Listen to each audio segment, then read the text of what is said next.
should be playing an intro. If it works. Should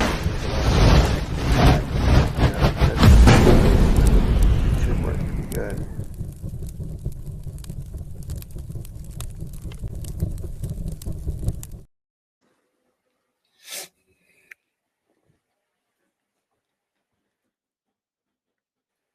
Hi all, you're muted, Rob.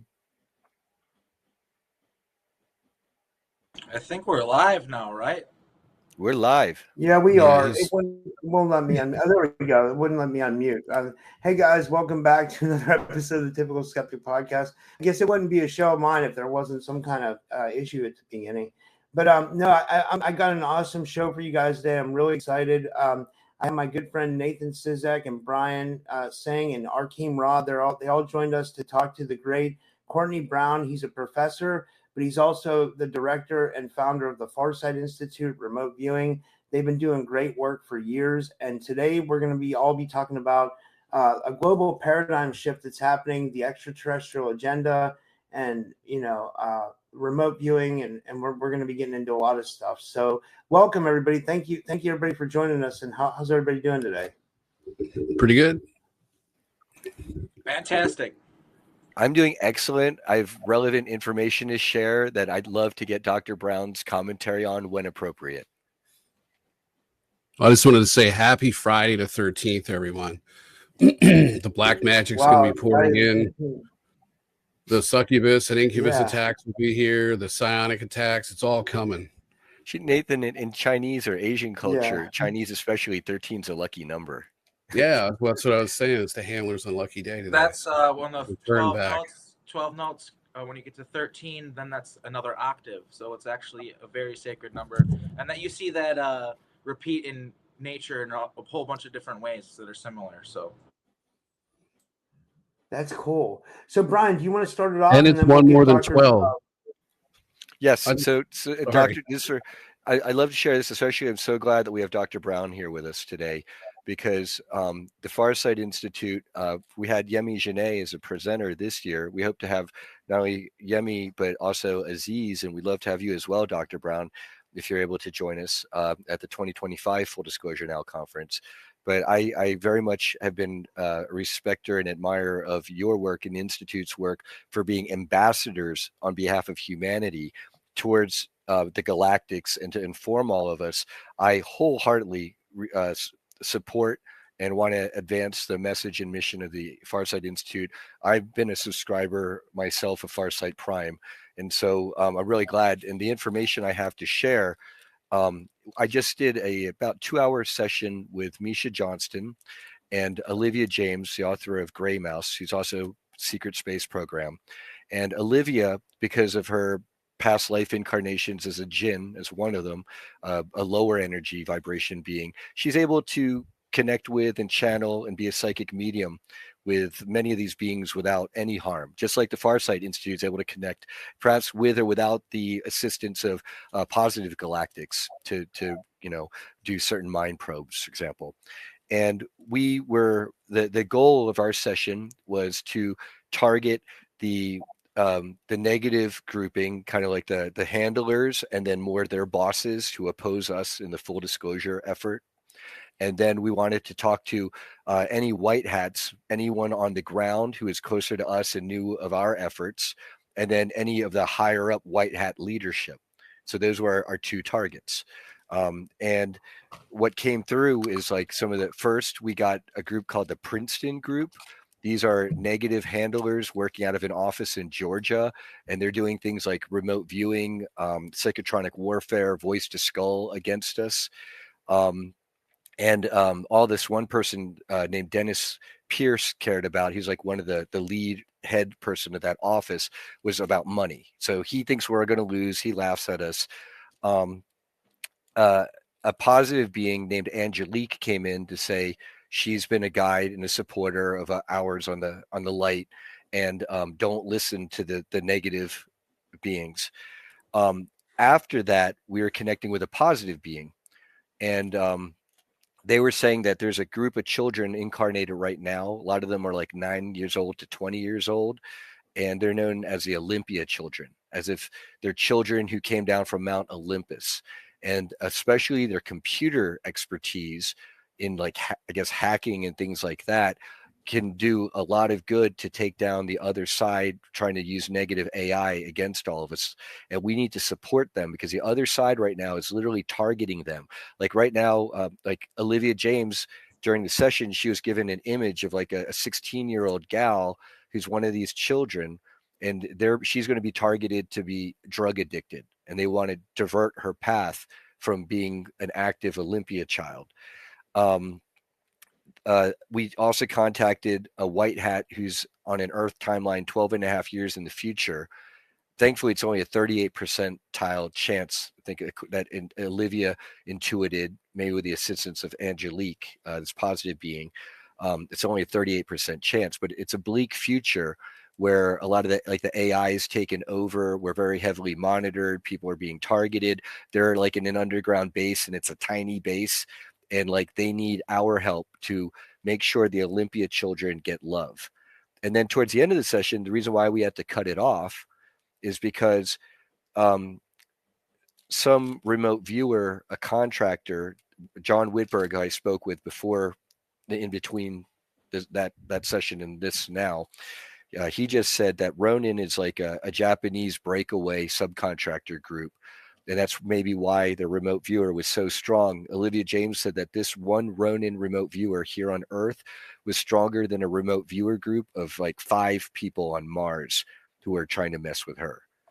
And so she had to close it off because the session ended with a psychic image of like a hole opening up in her head and this person trying to reach their hand through. And both Misha Johnston and Olivia got the impression that he was going to try to psychically assassinate her. And that's most of what I have to share, with you all. And I especially love to get Dr. Brown's feedback on this, because I know he does blind remote viewing. It's a different methodology, but it's kind of in the same field. Well, okay, let's do a deep dive into this. We've been studying consciousness and remote viewing under scientific conditions with feedback and total verification for all the things. Every one of our projects has a significant chunk that's verifiable. So I've also written a number of books on remote viewing. The most recent, the science book, Remote Viewing, the Science and Theory of Non-Physical Perception, totally dealing with verifiable stuff. So we understand this from a scientific perspective better than anybody. So what I want to say is that when you're actually communicating with things mentally, you've got 2 things going on. You've got your own mind going on, and the thoughts and the fears and everything else, and the hopes and tribulations and everything. And then you also have real life perceptions, real things that are actually happening that you're actually picking up. And it's very hard to separate those things out, to know which is in your mind and which is from the others, because they're both real. Your mind really does exist, and the other entities actually really do exist. And then there's a third element, however, that is sort of thrown into the mix, and that's politics. Because right now there is a huge war going on between what we like to call the good ETs and the bad ETs. And they're not separable in terms of species, because they have all types of species on both sides.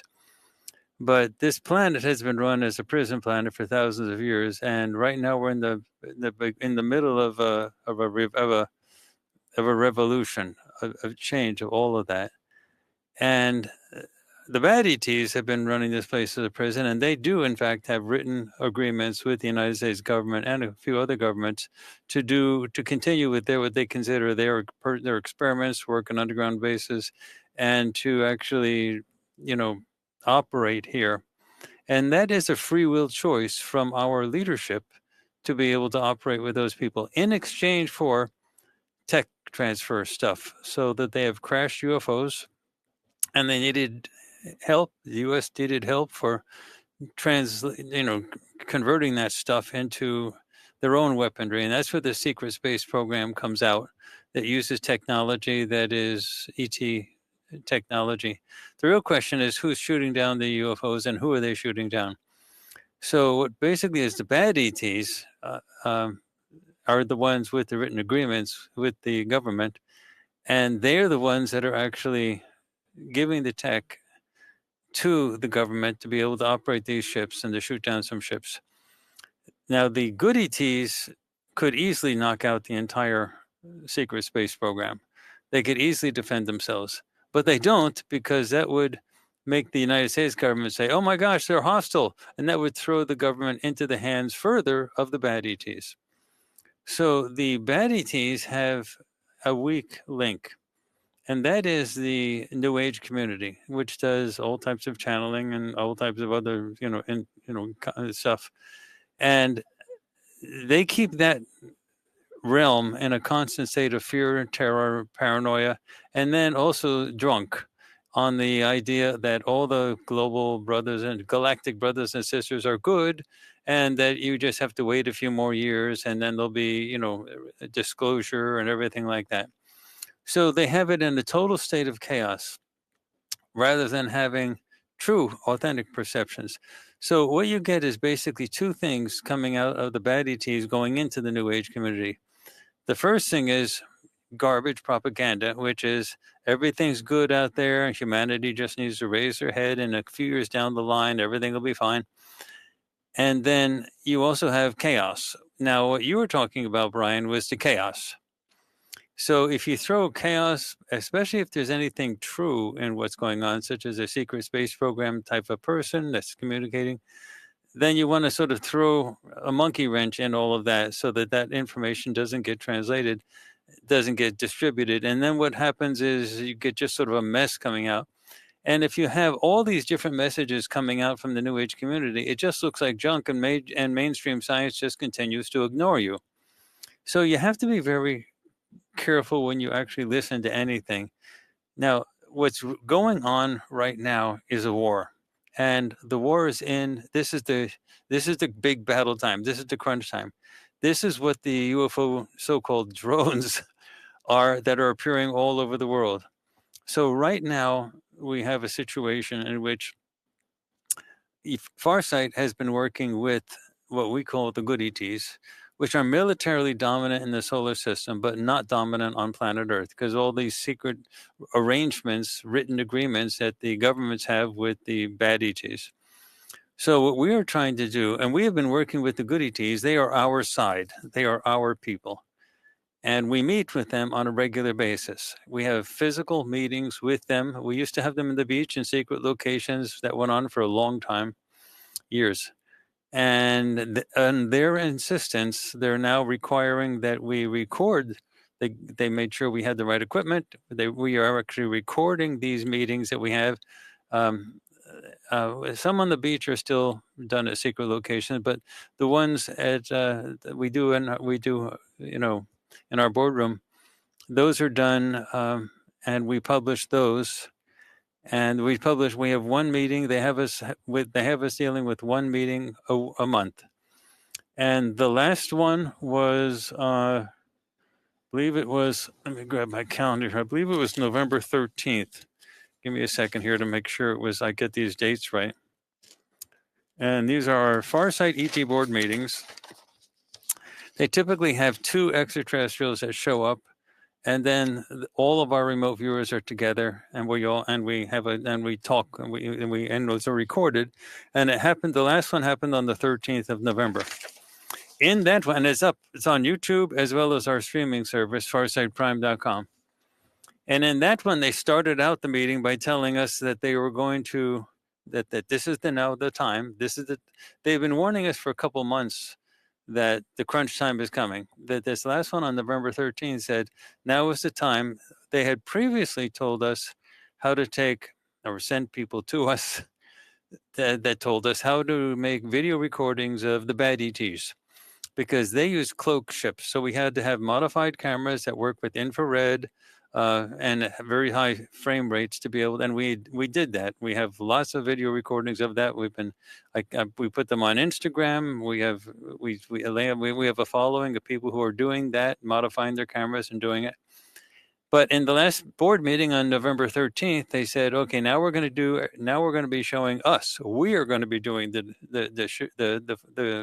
flyovers. We're going to come out in huge numbers. And by the way, it's still up on YouTube, so you can witness this. You can see it on our channel, Farsight is our channel. We're going to come out in huge numbers. You don't need modified cameras. We're going to make sure everybody can see us. And we just want you to, now is the time, just go out and look. It's going to happen. And on November 18th, and we published it 2 days later. So it happened on the 13th, and we got the publication out on the 15th. And on the 18th of November is when the drone thing started. It happened right, and we announced it was going to happen, and it happened exactly the way we said it was going to happen. We're trying to get people to make the connection between the drone thing and us. They're not drones. Well, actually, they technically are, but they're ET drones. They're not drones with like propellers and stuff. They're not human drones. And the reason is the U.S. still has the ability to shoot down ET craft, and they're not going to defend themselves. So they most likely don't have people inside those what they're calling drones, because they've lost a lot of people that have been captured, tortured, and things like that. So they're most likely automated, running on AI and things like that. But they're coming out, and they're in huge numbers, and they're worldwide. Now, the current reports started that they were going in New Jersey. Now, if you follow Instagram feeds, it's ablaze on Twitter. It's everywhere on Instagram and everywhere on Twitter, especially. Thank goodness that Elon Musk took over Twitter, because that's where it's just happening. It's uncensored in Twitter. You do have censorship in other venues. You have censorship in Facebook and YouTube and stuff like that. But in Twitter, you don't have it. You're not having it. And Instagram, you're not having it. And the sightings are everywhere. Now, you don't have to be too connected to the news to see it, because it's everywhere.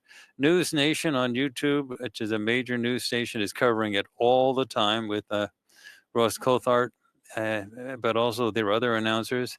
The Hill is also covering it. Fox News is covering it. And they're not covering it in small things. They're covering it a lot. And Megyn Kelly is now covering it in her podcast, but a lot of them are focusing on New Jersey. But with Roth Coulthart and News Nation, they're really emphasizing that this is absolutely worldwide. It started in Britain over defense installations and elsewhere, and these aren't like one or two. These are ships that are going up, and they're staying up for hours at a time. And they have lights on. And they're even being polite and often having lights that have they look like aviation lights, a green and a red and things. They're trying to make people see them. And then they fly around. And sometimes helicopters come in and get sort of close, and then they fly off and stuff, and they come back. But they stay out for hours. And you're not talking one or two. You're talking hundreds. Sometimes in the same sky, you're seeing hundreds. They're over Los Angeles. They're all over Germany. They're over Russia. They're over China. They're over Ukraine. They're over the Middle East. They're everywhere, and these things are just flooding in. Ross Coulthart and CNN. Not CNN, but News Nation gave a report, a couple of reports actually within the last few hours, about how he's getting reports, literally hundreds of reports from all over the globe, how they're actually showing up and happening. Everyone is saying the same thing, that this is a fundamental change. The governments are responding nonstop. The governments, the state governments, the governors, the representatives, and things like that are demanding answers. The U.S. government they were first just saying they don't know what these things are. By the way, and this has been going on since November 18th. So today is the 13th of December, and I have more information to tell you about what's going to happen. But this is the time. This is the beginning of the beginning. This is it. We have been preparing for this for years and years and years, and this is it. They're not going to scale back at this point. So what is basically happening is that the ET ships are showing up. These are not the bad ETs. These are the good ETs. They are not using stealth tech. They want you to see them. and they want you to actually video record them and then put it on social media. They have told us point blank that the reason this is the disclosure time, this is when they're gonna keep showing up and up and up, and not like one or two. We're talking hundreds, thousands, in order to force the governments to finally acknowledge. Now, their first thing for the U.S. government was to say, and this is happening, I know it's going to cause you to laugh, but they said Iran was given technology from China, and they have a mothership that is parked, an Iranian mothership that is parked. This was reported by a congressman who got it from the highest sources, that was parked in the ocean, over the seas, and that mothership was releasing these drones. These are Iranian drones. Well, that went over about as well as the swamp gas thing. Like, what are these UFOs? Oh, it's swamp gas. So that was quickly retracted by the Pentagon and said no. They said point blank, that's not it. And then they tried something else. They said these are from the White House. They came in and they said no. These are legitimate aircraft that are being flown legally by humans. But you're talking, and no one took that seriously either, because you're talking thousands of these, hundreds of these things, but if you look worldwide, you're getting close to thousands of these things showing up all over the place, and they're not going away. They're showing up and staying up. So they're not trying to scare people. They're just trying to push the governments to finally say, something's up. So. And it's not going away. It's increasing. It's getting more and more.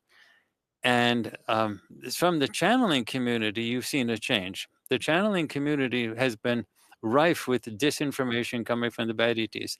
The bad ETs are experts. They've had millions of years to work on controlling populations psychologically. And, the channeling community has been used and abused ferociously. You basically, like, it's a car. A channel is a car, and the windows are open and the keys are in the car. Well, who's going to take the car? The good people are going to say, gosh, look at that. There's a car with the windows open. Hope the owner comes by and fixes it. But you're going to get somebody come by and say, yeah, look at that. The windows are open, the keys in the car. And so it's the bad guys that are going to take that. So channels are opening. The channels don't do any type of vetting, like job description application for who they're channeling. They're just so happy that somebody comes in and starts taking over their body and they start talking. So it's the bad guys who are going to come in and they feed information. So on one side of it, the bad guys have been saying, we are a warm, fuzzy, global environment, and we are waiting to embrace humanity. When's the disclosure? And it's just a few years down the line. And they've been saying for decades, 5 years, 10 years, 2 years, 3 years. There's always a few years down the line. Well, we've gotten to the point, and the group that we work with, our side, they told us point blank, that the disclosure stuff has to be now, because now is the time when you have the technology. Now is the time when you have social media. Now is the time when everything is set up. And if you wait a few more years, you can see it yourself. The social media will be completely controlled. They're doing everything they can to try to clamp down on social media, canceling accounts, restricting things, putting censorship in place. In 2 or 3 more years, there is no disclosure that's going to happen that's free and open. This is it. So, and now you're actually seeing, I've seen actually some things with the channeling community starting to change, where the channels are coming out with information like, you have to choose now. What do you mean you have to choose now? Meaning, this is a psychological prison. And if the truth actually comes out, people will have a free will choice of which side they want to choose with. And so now the bad ETs are starting to funnel in the knowledge, the message, you have to choose now, because they know that the good ETs are fanatical adherents to the concept of free will. And if people free will decide to follow these nice fuzzy channels that have been pumping in blatantly bad information for decades, then, that's the good ETs will say, well, that's their choice. You can be a slave if you want to be a slave. That's it. So what we're trying to do is to bring a crisis to happen. Now, the goal of all of this is that these world crises that are going on now were actually engineered by the bad ETs, but they were supposed to happen, the war in Ukraine, the Middle East, everything, the Asian stuff. it was supposed to happen dribbling out over like a 20-year period. So there's a constant one crisis after the next, keeping humanity in a state of constant turmoil. And then if it's in a state of constant turmoil, you always say, well, let's just deal with the turmoil before we really think about disclosure and stuff like that. So it just kicks the can down the road. However, the good ETs, my people, have been pushing all the crises together so they all happen at the same time. So what we're facing is a thing where the world is likely going to melt. It's going to be it's like like what Chinua Achebe said, the Nigerian author. He said, when things fall apart. And that's what we're trying to do that. Now, these are not crises that which our side has actually created, but we are responsible for moving the crises so that they all happen now. And we want it to actually happen. Now, the reason is that we want it to happen to get global Armageddon is because, and the reason that you're seeing the ships right now is that we want you to actually see the ships. We want you to actually know that we're there and it's for real, so that when the global meltdown actually comes out, at that point, our ships can come in and stop it.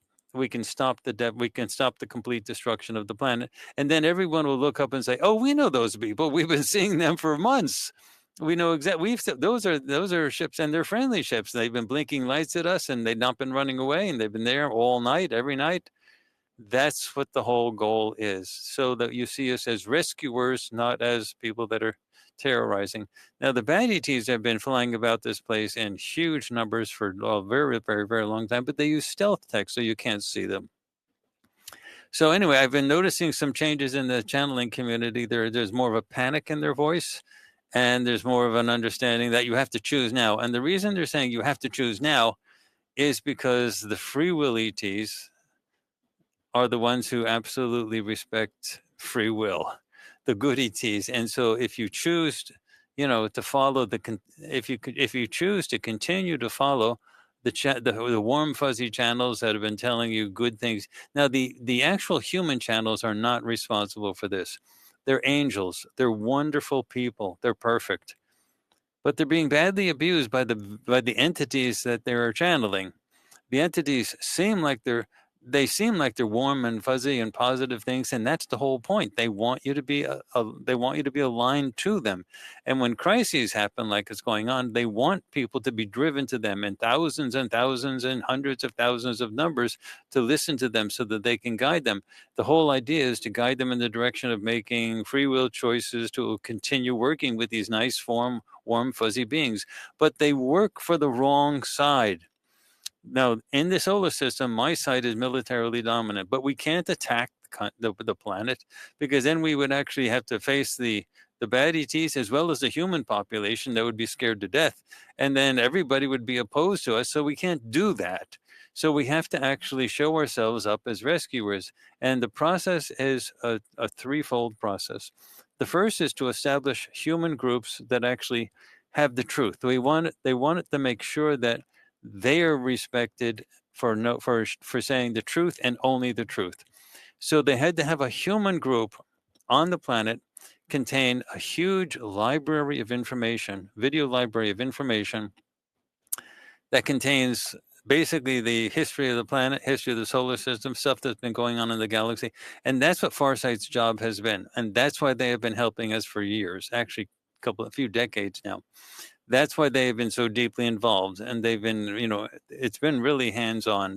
They've given us new procedures for remote viewing. They meet with us. They tell us stuff. They even give us suggestions on what kind of machines to buy. They get resources to come to us at the time we need them. I mean, it's been nonstop. Now they want all of that to come out. And now it's the time where they want people to make the connection between, and then the Farsight library exists that you see on farsightprime.com, which is an enormous repository of any question you have about the past. We've got a project that deals just with that. All of our work was done totally blind, scientifically defensible conditions by remote viewers that have been trained for years, all working blind, all working under great scientific conditions, with all safeguards put in place, and they're the best of the best. And so you get the real stuff, the real data. And this is actually how ETs work. This is how ETs get a lot of their information. They have they have mental capabilities to do this. And when you have mental manipulation that's been involved on the part of the bad ETs, all of it gets thrown into a mess. So Brian, what you were talking about is the chaos side, where you get people that have had real experiences, but you're also being thrown into all types of fear and paranoia, and you just come up with a mess. It's like a tangled mess, like a knot of spider webs that have just been all meshed together in terms of trying to figure it out. And the resulting being, you come to here and ask me about those questions, about those experiences, with a lot of concern, like what's going on, as if someone might be psychologically killed off or death and things, all that fear. And that's exactly what they want. They want you to be in a state of fear and paranoia. The reality is each one of us is what we call an ISB. We don't use soul or spirit because all the political and social and religious baggage with it. So an ISB is a person who is for the purpose of being. We are all ISBs, and we live inside of these bodies. And we animate these bodies. And when the bodies die, we pop out of them and so on like that. But this earth is run as a prison, which means it's got to be a way to keep these people in the prison. And so we have what they call death traps. So when you die, you see the light. And then the light, it's tech. It's just technology. And the light attracts you and dread, and it makes you feel warm and fuzzy. And sooner you get in, once you get into the light, it's like a sticky thing. The more you fight against it, the more you can't escape it. And then they zap you with a huge bolt of electricity that's way higher voltage than lightning. You get rattled. You don't remember anything. Your memories are wiped out. And your remote viewing and remote perception and telepathic capabilities are shot. And then an AI comes out, because it's all automated, and feeds in all types of background memories. And then it comes out and says, oh, and by the way, we talked about your important case. You're an important person. We've talked about your case to the Council of Elders. See the Council of Elders? They're right over there. You see them? And then, and we think that, remember the argument that you had with your daughter? Oh, and your brother, you had that argument. Oh, and remember that your mother and the grandmother there. We think there's a few pieces of your personality you'd like to work on just a little more to perfect yourself for global ascension. Why not? We think you maybe should go back and work on these things. Now, with no memory, telepathic capability shot, remote viewing, remote perception capability shot, you inevitably say, sounds good to me. And I just go back for one more round, and that's how the cycling come in, and we call it reincarnation and stuff like that. You're not supposed to. That's not supposed to happen. That's part of the prison system. That's how you keep people in a prison, and so they voluntarily go back. And so what we really need to do is get to a point where this whole planet is broken down. The walls of the prison break down. And you have an enormous number of geniuses on this planet where the mental energy has to be focused on isolating, identifying, locating, and dismantling all those death traps that come up, so that when people die, they don't see the light anymore, that type of a thing.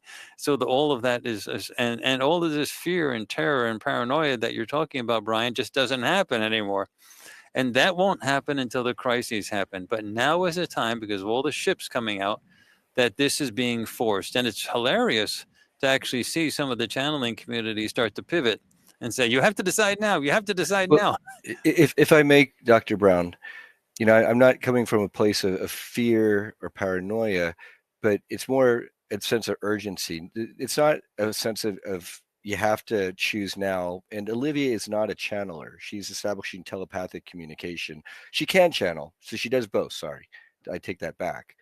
But what I'm saying is, we're also advancing a message of disclosure, and we believe that by bringing to the community the ET paranormal community, but then also the general public, an understanding of how the other side, they use the Jedi program type psionic assassination techniques, and you should be aware of that.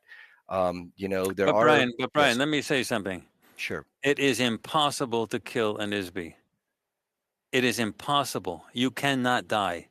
Well, no one in the entire universe has ever figured out how to kill somebody. You can trick somebody. You can capture somebody. You can enslave somebody. You can do all types of bad things. You can lie to an ISB, but you cannot kill an ISB. So it is not possible to kill in the way that you just mentioned. So Dr. Brown, when we talk about people in the programs who have been trained to psychically go places, target individuals, cause an aneurysm and cause physical death or heart attack.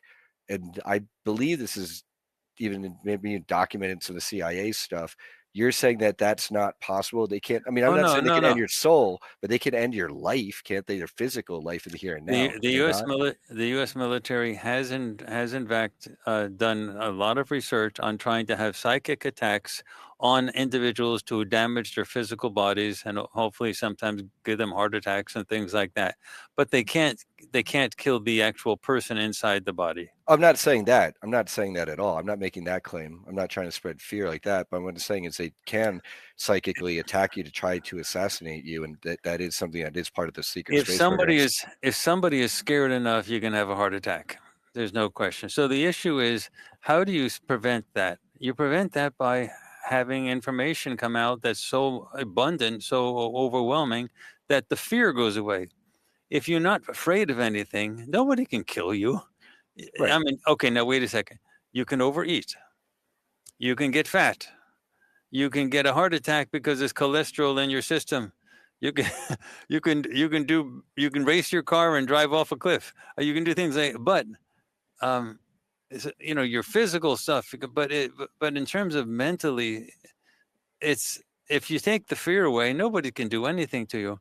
Why do you think I'm still here just talking about it? Why do you think our remote viewers go out and we communicate with and bounce right into the worst possible reptilian strong people that you get, and we come out fine? Dr. Brown, my response is that at this point, a lot of us have protection, and many people who have walked the path that you and we are walking in the past have been eliminated. They have been taken out. And part of why I'm glad that we're having this discussion today is because I'm hoping that perhaps the Farsight Institute would, please assign as blind targets within the blind target pile a lot of this secret space program stuff that so many people in our community, we feel, a lot of us in the disclosure movement, speaking for the disclosure movement, is that if the general public really knew the truth of the Montauk Project, secret space programs, the breakaway civilizations, that would do a lot more to inform us beyond the current discussion of positive galactics and negative galactics. And Brian, yes. That's what we're trying to get. That's why we have this huge project, this huge video library on Farsight to try to answer all of those types of questions. But absolutely yes. But why is that a yes? Because it eliminates the fear. You don't fear what you know. You fear what you don't know. If somebody is Dr. Brown, we're not living in fear. I'm not. I in the movement. We're not coming from a place of fear. We're coming up from a place of caution, but also mission. And we know that we're winning and are going to win. We stay on track. So I want to emphasize. I have caution. I urge caution. I've been given. Okay, wait a second, Brian. Fear. Brian. Yeah. Caution. I can fix this, you guys, real easy if you like. What you're saying, Courtney, is we're in a prison of perception. Exactly. And if we give them the power, they can take anything away from us, and they can kill us if they want to. There's a physical way to kill you. They can have an agent kill you. They can stage an accident. They can have somebody hit you in an intersection. They can do all those things. But if you want to live with that fear, you give away your power to stop it. And I've been through a process in the last few weeks where even a V2K can be blocked out. It's really a matter of coming to that epiphany moment within you where you have the ability, because you've gotten rid of the fear and the doubt, and you've cut every single tie that you have to them. That's why they induce fear. That's why they destroy your life. That's why they hit you with directed energy. That's why they drag call it a vibrational frequency. You can call it your overall outlook on life. It just lowers it to the point where you're susceptible to all of this stuff. Okay, and now the Nathan, more triggering you get, the worse it gets. Now, Nathan, yes, what you just went through is a whole laundry list of reasons to be fearful. And when you're talking, wait a second, and Brian, when you're talking about caution, you're just living on living caution. That's fear. What I'm saying is, the fear is so deeply embedded into people's thinking that they don't even know they're afraid. When we do our remote viewing, we send our people right into the depths of reptilian ships, And we talked to the captains of the reptilian ships, and they are absolutely experts in psychological manipulation and the spreading of. That's how they control people, through terror. They can terrorize people in the secret space program. One of the things that they actually have a lust for doing this. One of the ways they punish people is to go into people's minds and just put so much terror into them that they pee in their pants, they poop in their pants, and they come out and they have to be carried out. And that's the big fear among dealing with reptilians. It's not that they're physically going to slap you around, but that they're gonna mess with your mind so much. The issue is that when we deal with those, we just come out laughing. They're fucking crazy. They're nuts that they try to do this. There's only one way. There is only one way to dissolve all of that stuff that both you, Nathan, and Brian are talking about, and that's with knowledge, knowing about it, physical knowledge of who they are, what they're doing, and what they're after. This is Courtney, that with all due respect, that's what I just brought. I'm naming names, I'm naming projects, I'm naming tactics, I'm naming what they don't want us to do. I'm coming from a place of power of how we should, safeguard our children, be aware of this stuff, and continue the disclosure movement. I'm not operating from a place of fear. But the very thing you just said was safeguard our children. Meaning sure. There's something that you need to save them from. That all comes from the idea that there are enemies out there that are trying to hurt you. With Dr. Brown, with all due respect, my father just died from the depopulation cocktails last November. Children are being jabbed around the world.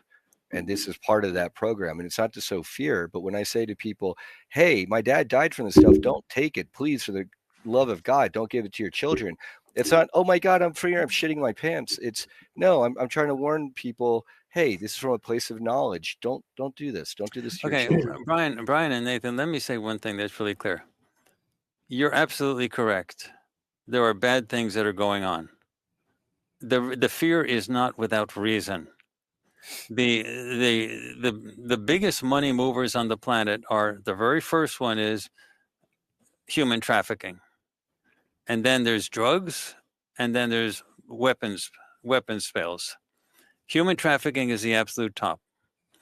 The big thing that the ETs, the bad ETs, have written agreements with the United States government is to allow them to involve themselves with human trafficking. There's been the biggest manipulators and users of human trafficking are the bad ETs themselves. So Brian, Nathan, you're not saying something that doesn't exist. What do you think they do? They abduct children, they abduct adults, but a lot of children get abducted and they don't come back. They're used and they're sold off. Slavery is the normal process of employment in among the bad ETs. The issue is what you're talking about is real, but the combating of that is not to be afraid of it and to try to find out psychic ways to safeguard that just feeds into the fear. That's what there's only one way to solve it, and that's with disclosure. And that means physical disclosure of exactly who's out there, who's in what ships, and what are the agreements that the U.S. government has been having with it, and what has been going on with human trafficking. The whole thing, put everything out there so that there's absolutely no more secrecy. No. So Brian and Nathan, you're absolutely correct. I'm not saying you're wrong. I'm just saying the solution, I'm saying it is impossible for you to safeguard yourself in the context of trying to come up with psychological ways. I understand that. And I'm not saying that wasn't my solution. My solution was to build community and have disclosure so we have a support network to support these children who... But then how many are you talking about, Brian? 100? 1,000? Well, it's everyone. It's everyone. It's disclosure for everyone. You're talking now about 8 billion people on the planet. And it has to be done immediately now before social media is totally controlled. Dr. Brown, I'm not waiting. I'm putting all my wealth and time on the line. I'm burning through it for these conferences. I'm paying for out of my own pocket. So I'm the last person who's like, oh, just wait a couple of years. I mean, that ain't me. That's not my message. I'd like to inject something here real quick. I think there's just a misunderstanding. I agree with everything Dr. Brown's saying. Right. We actually are agreeing. Fear. I'm not coming from a place of fear.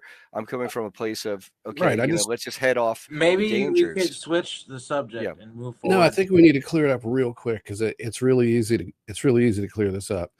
Courtney, I've spoke to you before, and after the show and stuff, and I think we may have even talked about psychic interference, and you talk about that too. So we're from the MyLab community, so we're heavily, they're on us constantly, remote mind control, all sorts of things. So for us, from our perspective, we have to have kind of an offensive, but we actually have to have an offensive means of, survival under these conditions while we do this work.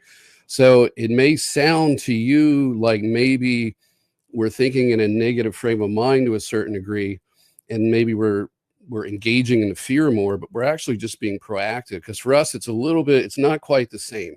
So that's really why we're having this discussion. Okay. Nathan, we're not really merging right. Nathan, I have to say this. You and Brian, everybody else, you have to understand, you are at the absolute cutting edge, at the absolute cusp of the thought. You're actually thinking through these issues. Brian, you're actually funding with your own money these conferences. You're the ones that are pushing the edge. And you are going to actually you are actually the link that's going to be able to help connect the 8 billion people to what we're coming from. Because 8 billion people are absolutely going to be totally panic struck when they find out what's really been going on. And it's not going to be me. It's going to be you guys that are going to be the connecting links. And you have to then be able You're part of that, Dr. Brown. You're part. You started, you kicked it off. I'll give you that. But you guys are the ones that people are going to come to, because they're going to be afraid. And you have to be able to talk with them about your experience exactly the way you, Brian, and Nathan have just talked about it. Because they're not going to relate to me as much as they're going to relate to you, because you're going to be able to talk about the fears and stuff like that. And I'm going to be coming in and saying, you don't have anything to worry about. It's all a matter of disclosure. You just have to get there. But, the idea is ultimately the whole planet has to come up through a daisy chain. They have to come up from where they are, which is total ignorance, through where you guys are, to ultimately be able to stand like soldiers on the top of a hill in absolute total confidence. There's nobody going to mess with me. That's where they have to be.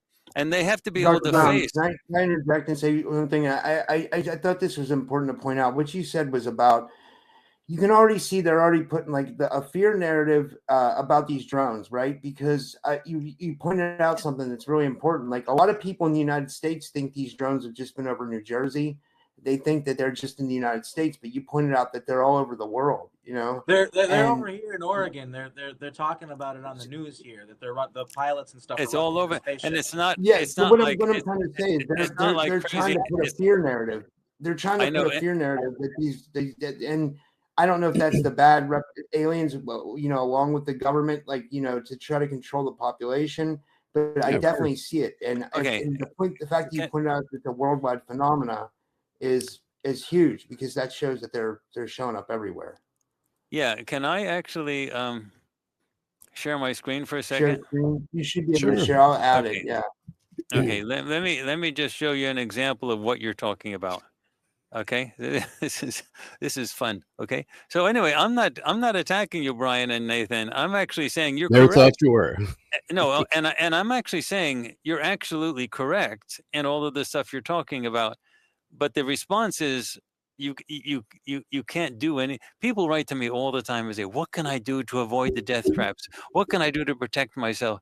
And the answer is the same. You just, as long as, if you know everything and there's no more secrets, you're not afraid of anything. You're always, and so, okay, let me share my screen. Hold on. Let me share the screen, and then let me see. I have to click here. This is it's E.V. Lorgan, a researcher friend of ours. Robert, do you need to enable Dr. Brown to share his screen? He should be able to. He should be fine. Okay. Let me see. I guess, I might just try to. I might just try to. I might just. I'm not having. Okay, maybe this is what I need to share. Okay, let me try if this works.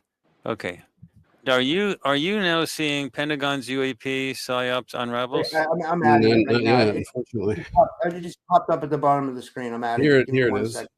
Just tell me yes or no. Are you seeing that? Yes, it I just just popped up. added it. Pentagon's UAP psyop unravels. Okay, Drone deception now fails. let's take a look. Drone deception fails as unexplained side. This is, by the way, come out today from an outlet that sort of it's not Fox News or MSNBC, but it's sort of an offbeat, but they're still well respected. Squawk, okay. Drone deception fails as unexplained sightings escalate globally. Now let's look at the fear narrative that's coming. The Pentagon's continued dismissal of recent unidentified aerial phenomenon activity in New Jersey as mere drone operations is a baffling move that cannot be ignored. Overwhelming evidence indicates that the reality is far more complex and alarming than this simplistic explanation suggests. Many Americans are rightfully questioning why these massive unexplained crafts are being reduced to status of drones. The FBI and Air Force have openly admitted their inability to identify the origin or purpose of these objects. Yet mainstream media seems to investigate this pressing, but yet mainstream issue needs to investigate this pressing issue. Why the collective indifference? This could be one of the most significant stories of our time, and it demands immediate, serious attention. Now listen to the fear stuff. To call the UAPs drones is to ignore their very definition. These are unidentified flying objects, yet the term drone implies human engineering and control, conveniently steering public perception away from the possibility of extraterrestrial or advanced non-human technology. The tactic appears to be a thinly veiled attempt at disinformation, planting the idea that these craft, some reportedly the size of buses or small buildings, are the products of earthly ingenuity. Newly surfaced videos tell a different story. From New Jersey to Egypt, these UAPs have exhibited behaviors that are anything but man-made or benign. They've sprayed unidentified substances into the atmosphere, raised fears of environmental contamination, and most disturbingly, opened fire on human beings in Egypt. One clip shared on social media shows an aerial object aggressively engaging with what appears to be civilian targets, hardly the behavior of a wayward commercial drone. Okay, now let me stop sharing my screen and get back. Now, what you're having here, okay, are we back to just seeing us now? Okay. Yeah, what we're having here is two things. Yesterday, there were a number of Congress people that came out and said, point blank, we need to shoot some of these things down, and the military needs to get their act together. We need to bring one of these things in, shoot them down, and bring them in, and let's explore. You know, they were doing that. And then they were saying this is violating airspace. And now you're talking about these other things. Now, in addition to, I can guarantee you one thing, my side of the ETs are not spraying anybody. They're not attacking anybody. However, the bad ETs are saying, okay, well, look, we got to do something. We have the good ETs having their ships, thousands of ships all over the planet. We have to do something to spread fear into the population. So let's show some people in Egypt and, spray some stuff on the people. Let's get to make it look like they're attacking, and the people won't be able to tell the difference, which side is which side. So the whole idea is fear, paranoia, disturbance, being able to not know what is true and what is not true. But what we're having is, as this continues to grow, and it is going to continue to grow, this is not going to go away. The ships are going to be there tonight. They're going to be there tomorrow night. They're going to be there the night after that. And it's going to continue after that. It's going to be going on for quite a long time. What's going to happen is continued fear, paranoia, disturbance. Everything's going to happen. And they're doing this on purpose so that it can avoid the discussion of what actually is going on. And when the real stuff of what's really going on is, then the people will revolt. And that's when the good ETs, who are these free will fanatics, I call them free will fanatics because they're my side, but it gets to be a bit frustrating that they won't just take the bull by the horns.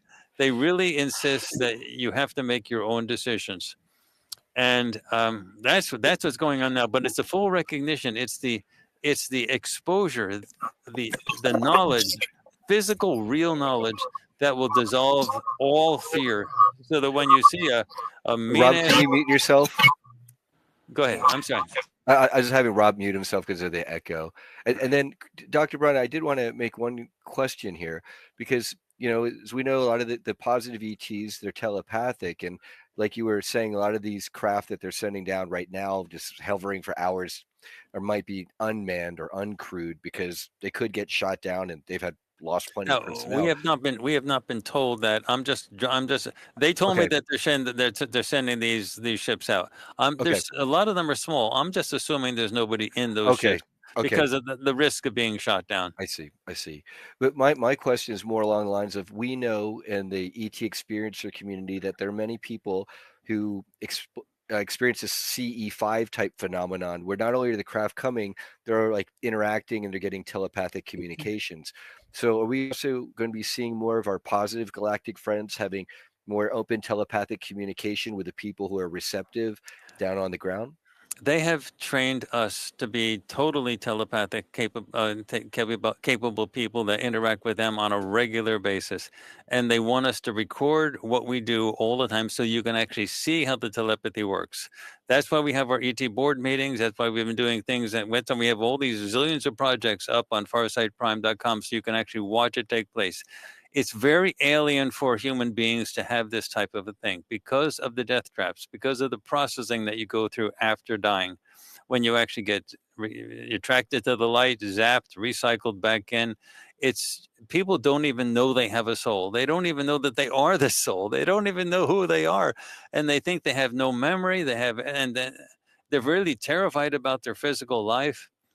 And so this is a very tough nut to crack. And our side's decision was that this has to be done in 2 stages. You have to first show the complete information of what's been happening to the people on the planet going back like millions of years. That's what the Farsight library is about. And then the complete information of who the ETs are. And now we are doing the stage where we're actually forcing the government and the people to hit the reality that these things are real. It's getting to the big question is, if you look at recent congressional hearings, is you have these people saying there's a crash retrieval program, like David Grush talking about that. And these are public and non-public congressional hearings that go on. And people are always coming back to the same question. The media is always saying, does this mean we're not alone in the universe? What the hell? I mean, of course we're not alone in the universe. So of these millions of years, the galaxy is so huge, and the universe is so huge. The only thing that you need is, and we've had technology for like 150 years. You've had civilizations that have been around for 1 million, and the only thing you need is for somebody to have figured out how to travel fast, so you can get from point A to point B without spending, an infinite amount of time doing it. So space travel, that's all. And if we have done so much in 150 years, imagine what they've done in 1 million. So of course they're here, and of course they're alive and they're real and everything like that. But it always comes back to the same question: does this mean we're not alone in the universe? So, but nobody's been asking the next question. Well, if the ETs are real, if the flying saucers are real, if the non-human biologics are real, what have they been doing all this time? That's what they should be asking.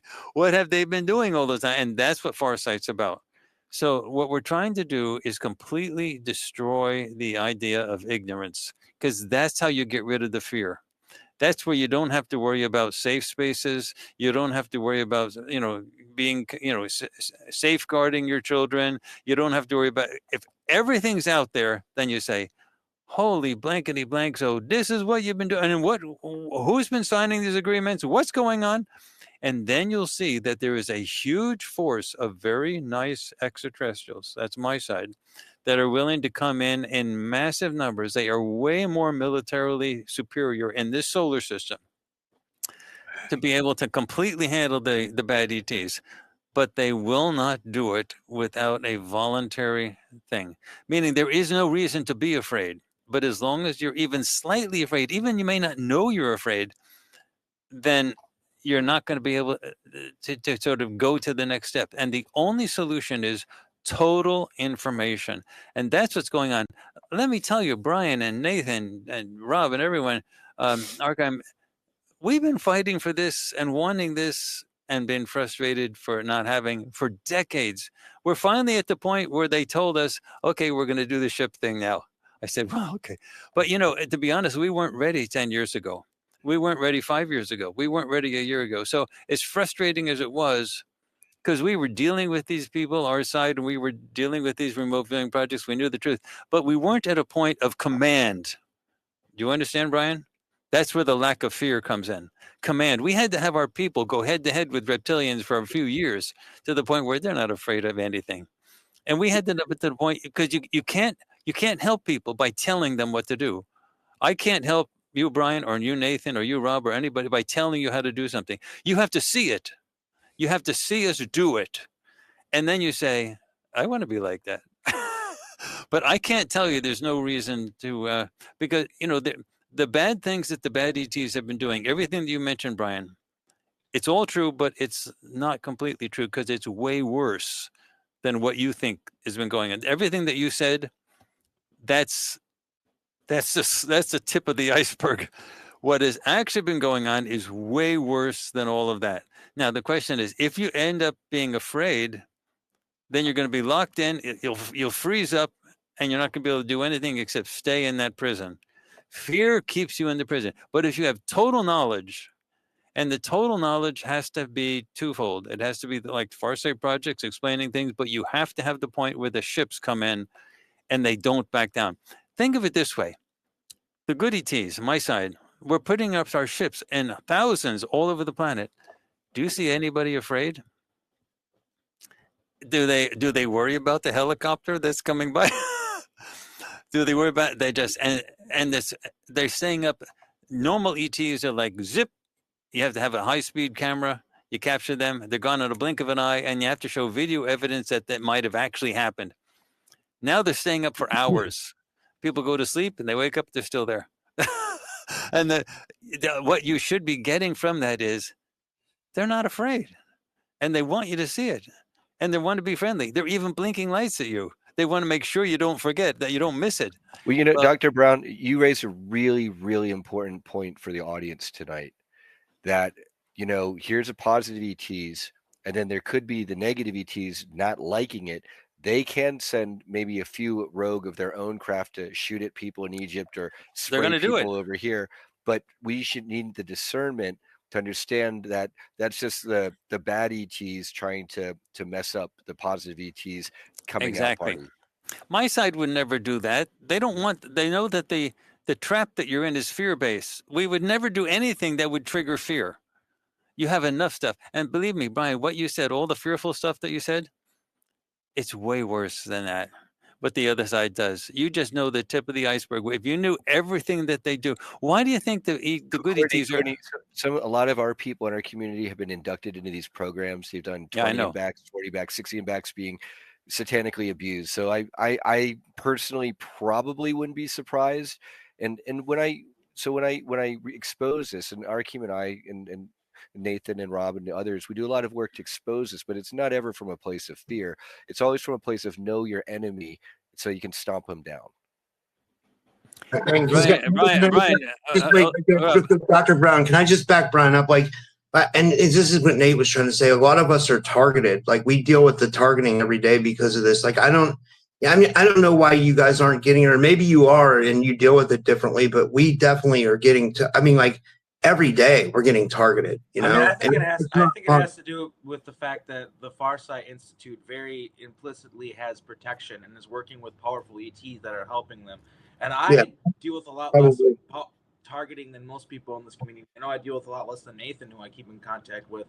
And I do 100% believe it's because there are positive ET that are helping me. I don't even think I would be like an ISB in this body right now if it weren't for the ET who have protected me and made sure that they want me to be here with this testimony of the Montauk Project, of all these things that our government did, all these atrocities that occurred. So when the time does come, which it is coming, we can have tribunals and we can hold a lot of these people accountable who were implicitly involved and complicit in these heinous things that they've done with these dark ET for power, for military prowess.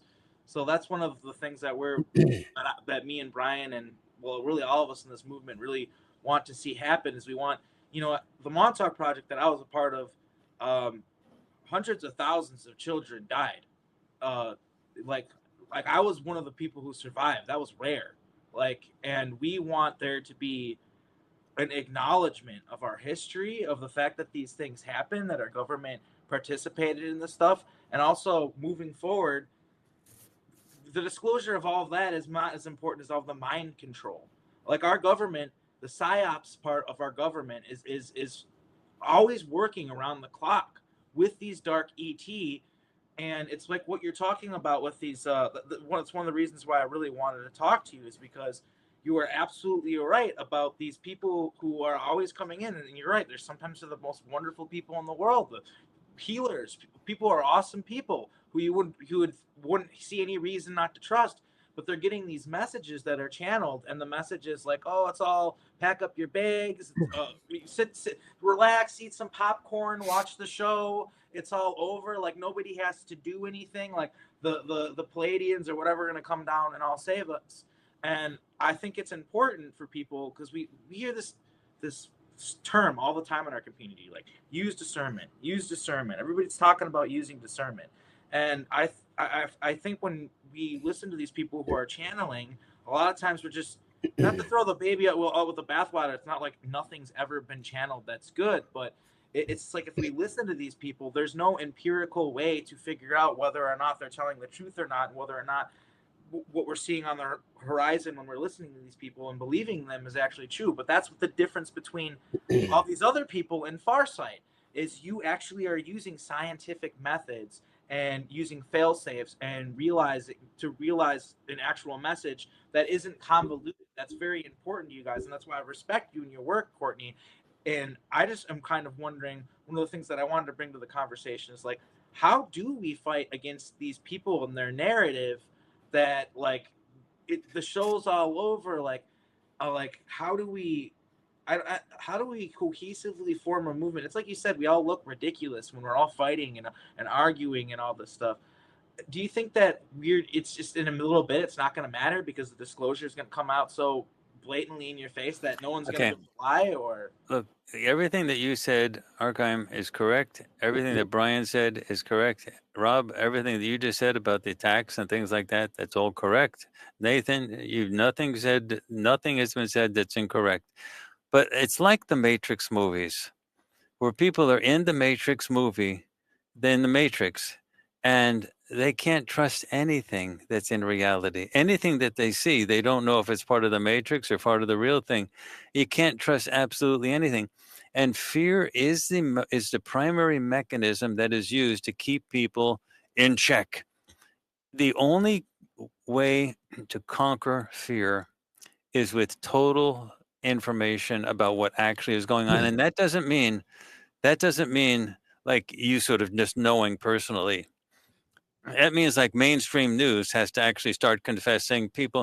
Politicians have to be held responsible. It has to be like a full disclosure, no secrets anymore, anywhere, where everybody says, so, wow, that's what the blankety blank's been happening all the time. Now, I have to say, I was born into this system as well. I came in here as a human, born in a human mother. I had to go through the normal human educational system, the whole thing. I was exposed to all that fear as well. During that time, there was some difference between what happened to me and happened to a lot of people. I was protected. We were protected all the time because I would have been killed off as a kid. I had 2 grays that you would call grays. They were my friends, but they were 2 grays on one side of my bed and 2 grays on the other. And every single night when I was sleeping, this is way before Whitley Strieber wrote his novel. Not his novel, his book about, the watch. I mean, he wrote his stuff about the grays. And I had 2 on one side and 2 on the other side. And every single night they were just there. I was protected. They protected me. I've been around the ETs. They've been giving me advice and so on the whole time. They told me what to read, what to do, and so on. And then at Farsight, they actually physically visit and tell us what to do or give us the procedures and so on. What do you have to say to people who say, and forgive me for bringing this up, but I'm trying to counter some of these narratives that we're seeing out there. Like, hey, make sure you use the virtual temple complex term too, because we need to really bust that out. Sorry. What do you have to say to people who are saying that you're the entire Farsight Institute operation is compromised because of your connection with Grays, and that you're just being fed information. That's the Elena Denon conspiracy. No, Arkheim, you have to watch our last ET board meeting where we cover this. We are a psyops. We don't. You're not going to get me to say we're not that. We're the real. We are a psyops. There is nothing but a psyops. If you look at the definition of a psyops, it's something to psychologically manipulate them to, change public opinion. Very clever means. There's absolutely nothing but psyops. The bad ETs have their own psyops. They're going through a lot of a channeling community. We are a psyops, absolutely. But our mechanism is to tell people the truth, and they give it with absolutely no. We can't be in a situation where we tell the truth, but then sort of hedge on the truth. See, Courtney, this is the thing. Most of us, we call what the other side does a psyops. When they come out, when the good positive ETs come out with the truth, that's not. See, it's calling it a psyop dirties it and cheapens it. Just like when we share our information in detail to the community, it's what we call it revelation of the method, as opposed to being fearful. Oh my gosh, and that's kind of like the difference here that we're kind of seeing. It's not that you guys are a psyop. Because I saw Aziz say, he's like, "Where's psyop?" I'm like, "Wait, don't say that about yourselves. You guys are truth tellers." No, actually, I have a term that I use called positive social engineering. That's the term that I would use for this. That's what I've been using for the last few years. There's negative and you have negative social engineering and positive. It's all just nomenclature, guys. It's just a term. It doesn't. Yeah. We all know what they're doing. But people how they are with this community. They'll run with something like that. It'll be huge and a big story when it really isn't. It happens all the time. I mean, there's not one of us up here hasn't been accused of being some kind of asset or CIA or FBI agent. I've been getting the FBI one a lot. I'm CIA. Let me go to Google and read you Google's AI description of what a psyops is. Okay. PSYOP stands for psychological operations, which are military campaigns that use unconventional tactics and communication skills to influence the actions of groups, governments, and individuals. The goal of PSYOP is to convey information and indicators to an audience to change their reasoning and motives and behavior. I know you guys are trying to make me feel good, saying we're better, but let me tell you, we are a PSYOP.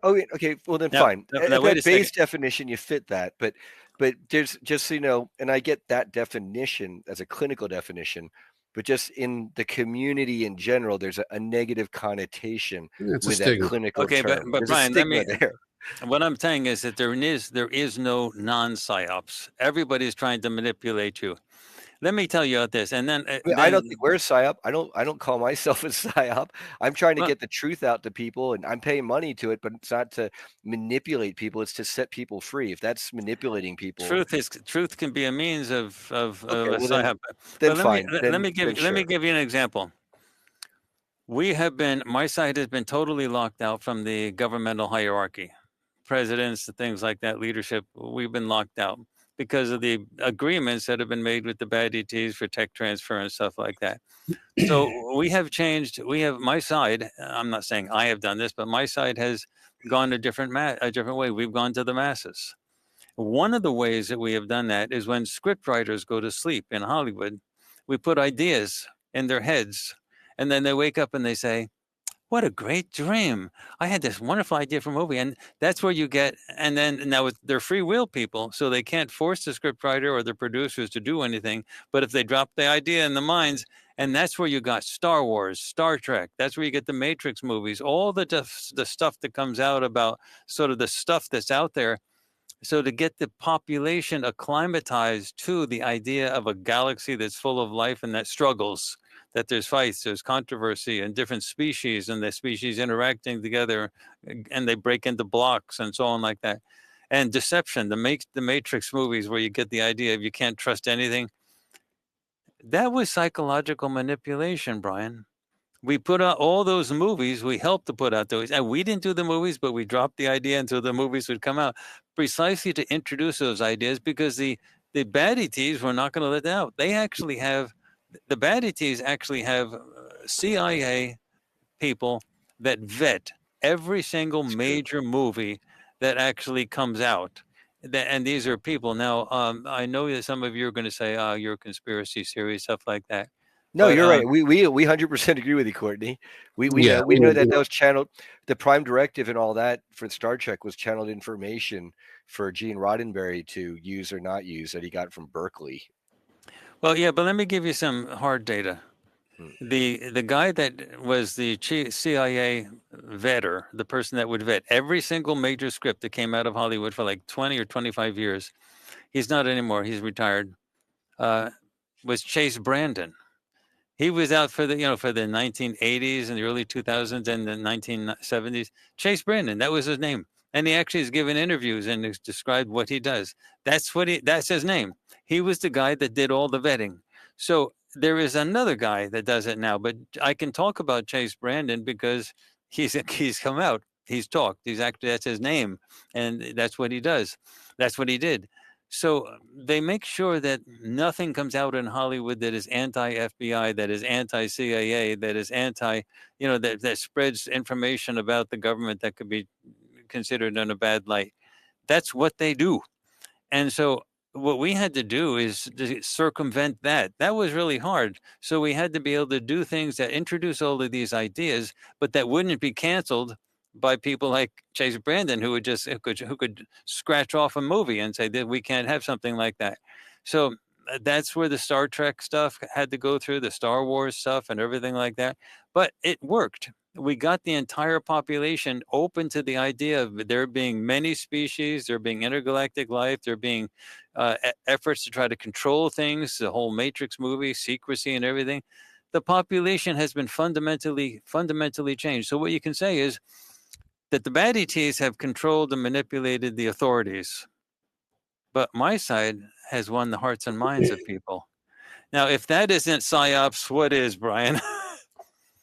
All right, I'll take that. It's just I would say a lot of us in the community distinguish between dropping hints for movie scripts to people in dreams and the Farsight Institute out in the open saying, "Hey everyone, we're going to do a boardroom meeting with our positive galactic friends to communicate necessary information to you."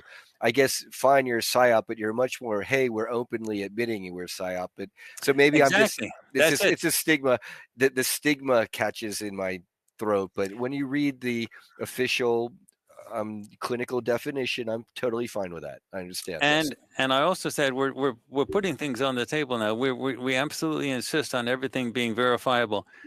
On the 13th of November, we had the meeting.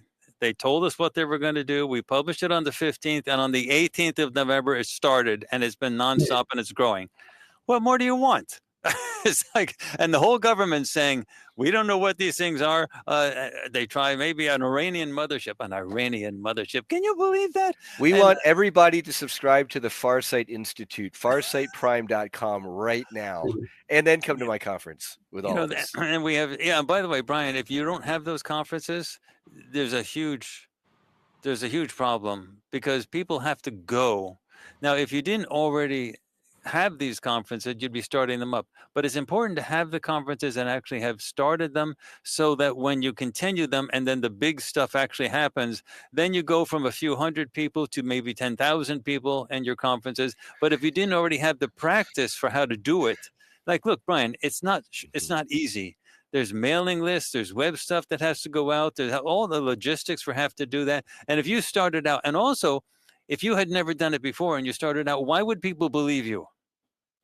But you've been in this, you've been doing it, you've been exposed to this for the longest time. They'll say, okay, I'm going to go into Brian Tseng. That's why it's important for everything you're doing. If Rob, you didn't have this channel, Nathan, you didn't have an Arkheim, you weren't doing this stuff. I think what you're getting at is things are about to get pretty crazy for us. Yes, I've been talking about that too. Because like right now, like for the past 2 years or whatever, people haven't. I'm kind of fresh to this, but people haven't really gotten it or understood as much. And now it's getting to the point where like I've got family members who they believe me now. They think they are certain people are people who thought I was maybe crazy don't think I'm crazy anymore, and it's just normal people, I guess, that haven't been exposed to these kinds of things. They're realizing that it has to be real, like it has, and it is. And they have to a see lot it. of questions. They're gonna have a lot. They have to see it. They have to see it. And hey, I got something I want to add here. There's kind of like, there's a phrase, the elephant in the room, and there's also a lack of an elephant. And I think the antidote to the fear is love. And I think we should be thankful because we're having this conversation. We have, I wouldn't say fundamental differences in our opinions. We just have a bit of a fundamental difference in how we express them. And it's created a bit of a confusing kind of situation here where we're actually speaking psychically. And I mean, like in a circle, we're not really getting that far. We're actually being stuck on these certain things where we're kind of arguing terms, but we need to ground ourselves and realize why we're doing this. Because, you know, I've spoken to you, Courtney, and you talked about you've got family here. You have a wife that came from elsewhere that you reunited with. I've talked to your remote viewers. Every one of you seems to have a connection. So we all have a connection. We either recognize it or we don't, and then we sense it. So we need to come together out of love and respect with for each other and for everybody else that we're trying to help. But all these silly differences aside, and really work together. So I hope that this conversation will lead to that. Yeah, I never actually mentioned about a wife that comes from. You're talking about a daughter I have. Well, I think you told me your wife came in here too. And you had to find her, I believe you told me, unless I'm incorrect with that. Oh no, that was a comic strip that we were trying to put out, and we were trying to get the idea accepted by a movie. That we had to find her and psychically, through remote viewing, discover her. We found her in the past. That was a movie idea. We still hope to do that movie, but that was an interesting. I remember. No, but the other thing was I was talking about my daughter. I have a daughter who's a hybrid. That's I visit on the ships, and she's my contact person. She's a nice person. You'd enjoy her. And you have your son too. I mean, you guys had a connection before this. He's fully human though. Yeah. Right. We love Aziz. He's some of our favorite remote viewing sessions because of the way he interacts with the beings. He's got that. He's kind of got your attitude. It's a very friendly, cavalier attitude with a little bit of humor in some amazing. Yeah, I enjoy him for the same reasons. He's becoming more of a fighter lately too. I heard some of the things he said about the virtual temple complexes is what we call it. In fact, we have a podcast that we named it because it's like an inside joke. It's like having a podcast, but then when you look out and you see what's happening with these, channelers, they become virtual temple complexes, which is the internet version of this when that was operational, as you know. So, but yeah, anyway, I'm starting to get a little bit of a confusing mind wipe here, just a slight bit. So I'm going to stop talking and kind of regroup. I don't know if it's them or me. I think to help summarize this, sort of to wrap things up, I think you have to be aware that something is up now. The ships have started to form. They're coming in huge numbers. It's growing every day. You're getting mainstream news to notice it. The government's panicking. They're reacting quickly. It's not going to back down. They're not going to back down. This is big. I'm not at all concerned about my side. My side is militarily dominant. So we're not afraid of it. Now, in a galactic way, my side is not big enough to conquer all the sort of authoritarian, totalitarian side of things. We're not that strong, but we can't be conquered either. So it's sort of a standoff. However, in this solar system, we have absolute military dominance, but we're free will fanatics. I say that with sort of a holding back a little bit because I'm so irritated by that. But because I too, just like everybody else, I just want to blast those guys. But on the reality is we're free will fanatics. And if somebody wants to choose to be a slave, it's their prerogative. And so, but the ships have started. So the best thing to do right now is just to watch the news and chuckle, because you're seeing the government scramble, and it's not like it's going to go away and then next week it'll be gone and people will be. It's this constant nonstop pressure that's going to happen as the ships show up and they show up and they show up, and eventually, now, mind you, you look at the podcasts that people are talking about. They're bringing in people to talk about the drones, as they call them. And those people don't know anything. And the only thing they're really talking about is how nobody knows what, and the government's denying and excellent. No one's yet. You're the first people to actually. You're the first people to actually ask me what's going on. I don't know of anybody, any normal human with a normal human organization that knows what those things are, except us. We're the only ones. I mean, I don't. Our friends have not. My side has not told me what other groups they may be working with. As far as I'm concerned, we're it in terms of. I'm sure they have some other groups they've been working with. I mean, they're not stupid. They're gonna not put all the eggs in one basket. But I'm the only one that could tell people exactly what those drones are and exactly why they're doing this and why this is in preparation for the big stuff that's to happen over the next 6 months. So. But they're not bringing me on yet. But that will happen. You see, it's gonna have to build and build and build, and eventually you'll see me on some of the large podcasts finally telling people. But right now there's also censorship. Farsight. I can prove to you that Farsight's the only one dealing with remote viewing that is telling you the truth, and that is. I can prove it to you by, if I shared my screen. I don't want to do that right now, but if I shared my screen, I would go to Google and I'd search for remote viewing. Now, there is no other venue where you can see full public projects except Farsight. It doesn't exist. Full public projects where everything's shown and everything. Same thing, YouTube. Search for remote viewing on YouTube. Where are we? You don't see us. There is nobody else. But you'll get a zillion other sites and a zillion other YouTube channels talking about remote viewing, but in an indirect way. But you don't even find us. And can I share my screen and show it to you? Sure. So let me actually. I'll add it. Actually, I don't need to show it to you. You can sort of figure it out. But I wanted to ask you, Dr. Brown, so people know what to expect. I want to you kind of explained it a little bit, but what should people expect next? Like, I know you said wait and look for the ships, but how exactly? I mean, are we looking at full contact soon? Is that what you're predicting? You think? I mean, okay. The current step right now. First of all, the first step was to get the library ready, the Farsight library ready, and for them to have us. They really insisted. They insisted that we video record all of our stuff. They actually told us the setups to have, where to go, how to have where the seats should be placed. I mean, the whole thing. So that was the first thing to get us ready.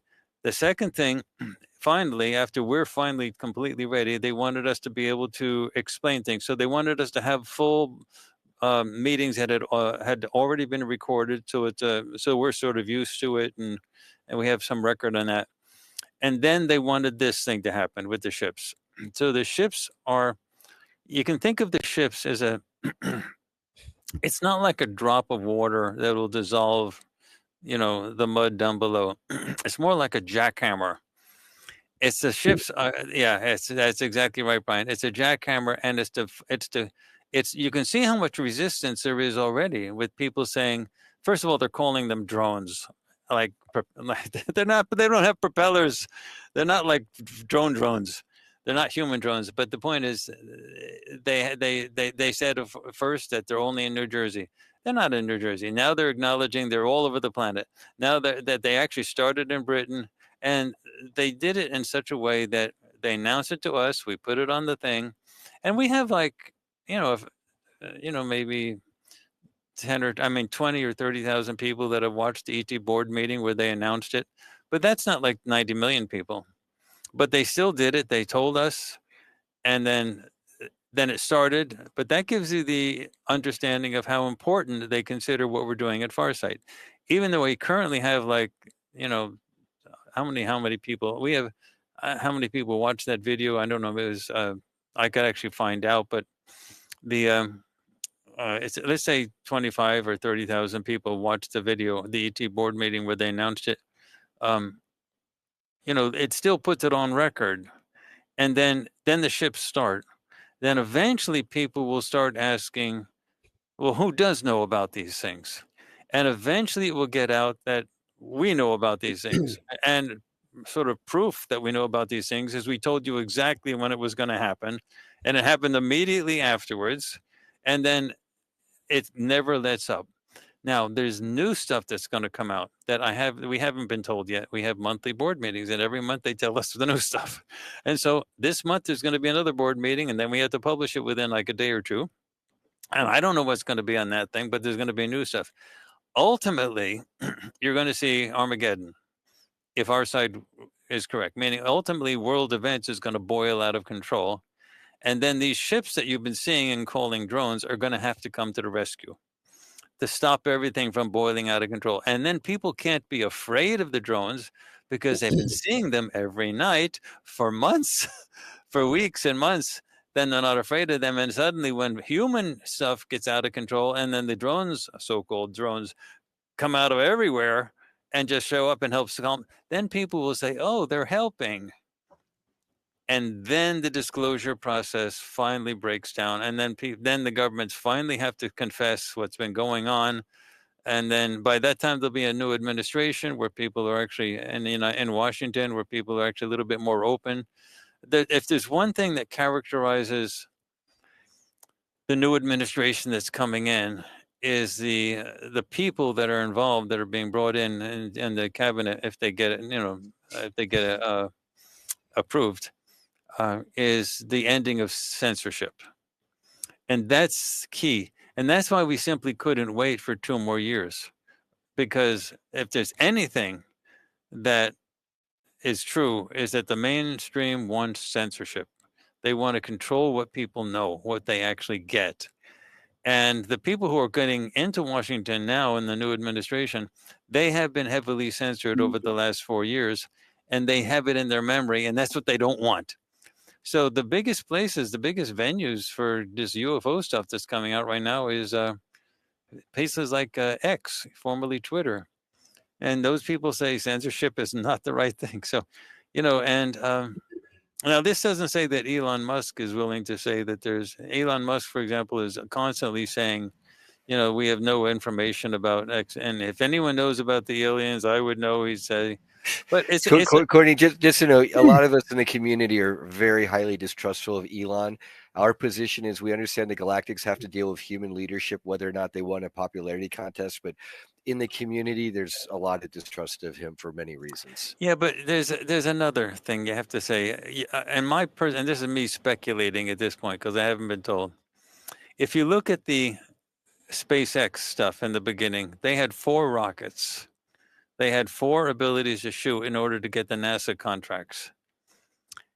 And if you look at the actual video recordings of the rockets, as the rockets were blasting off, you'll see a UFO come in and hit it and it blows up. They had 4 chances.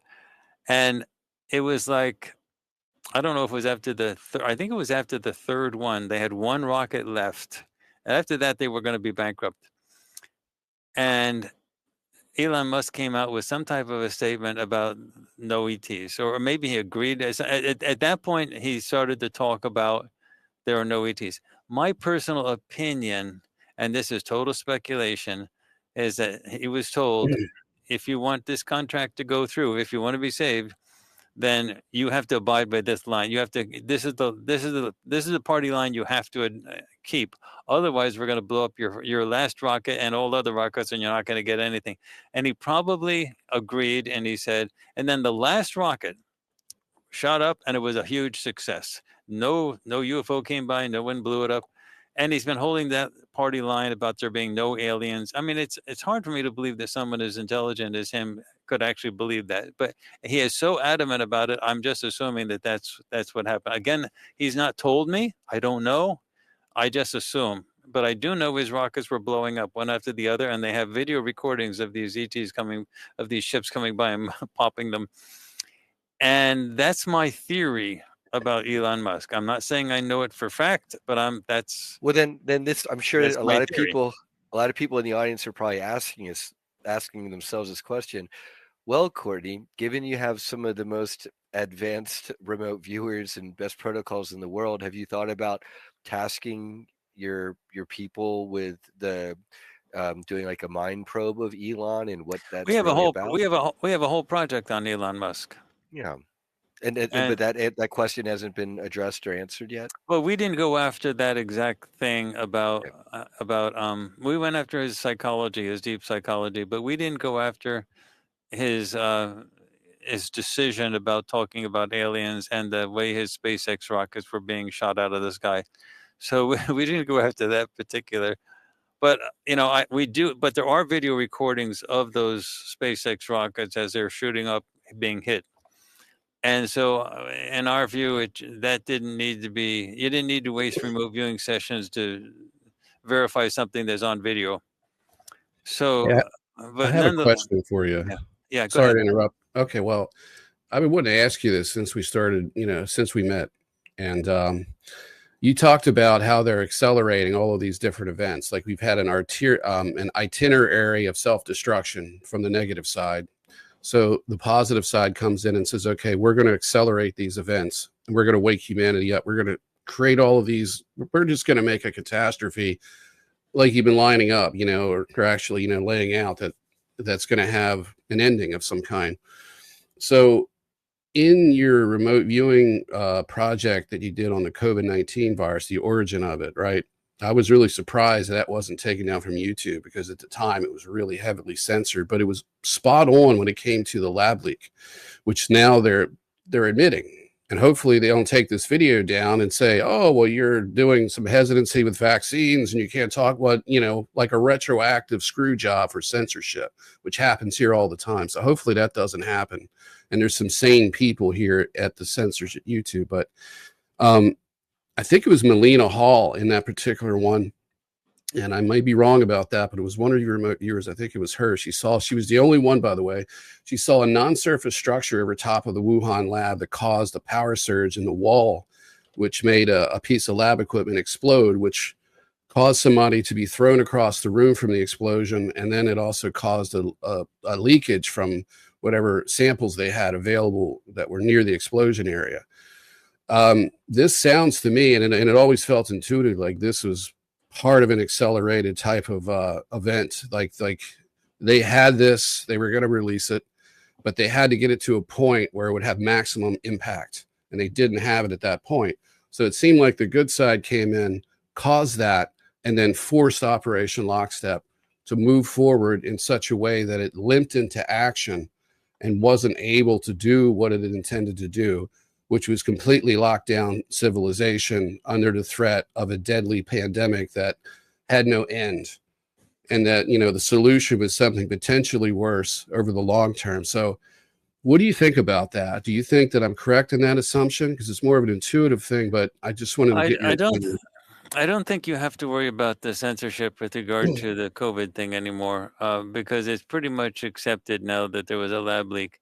I must say that Farsight did one of the very first projects on the entire COVID thing, and before anybody else was saying it was a definite lab leak, we had a full project that described the whole thing, and there was evidence that the lab leak actually did happen within the lab itself, and we actually showed what was actually going on in the lab. But we have some of our data does seem to suggest that an ET group actually triggered the thing that created the lab leak in the first place. There was actually a minor explosion on the wall of something, and that triggered things, and some trays broke, and the virus got out, and it was a sort of a mess, and the people had to. It was a sort of a mess, but it was like the ETs were involved in sort of triggering that to happen. They didn't. The human side of it didn't have the proper safeguards in place in the first place, but so it wasn't that hard to trigger it. But nonetheless, there was some ET involvement in the triggering. So that was what the remote viewing data actually said. That was very controversial in the first place. We had to sort of bury that project inside other projects and not put it up on the top because of worried about being canceled and stuff like that.